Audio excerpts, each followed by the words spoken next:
आज मी तुम्हाला मधल्या वेळेत खाण्यासाठी मस्त अशी चटपटीत रेसिपी बनवून दाखवणार आहे। त्यासाठी बघा वाडगं घेतलेलं आहे।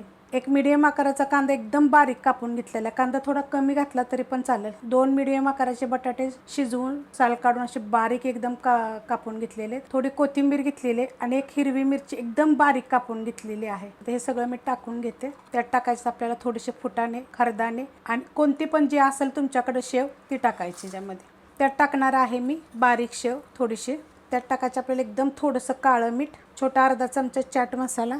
त्यात टाकायचं आपल्याला मिरची पावडर थोडीशी, थोडं टाकायचं आपल्याला साधं मीठ। ह्याच्यात टाकणार आहे मी खजूरची चटणी आंबट गोड अशी। हा अर्धा चमचा हा मसाला जो मी प्रत्येक रेसिपीमध्ये तुम्हाला सांगते। तुम्ही कमेंट केले तर मी तुम्हाला हे सगळं लिहून पण देते। आता हे चांगलं मिक्स करायचं जेणेकरून सगळं एकजीव झालं पाहिजे। हे बिस्किटं घेतलेली, ही बिस्किटं कोणती आहेत जरा तुम्ही मला कमेंट करून सांगा। तुम्ही अशी पण ठेवू शकता आणि अशी पण ठेवू शकता।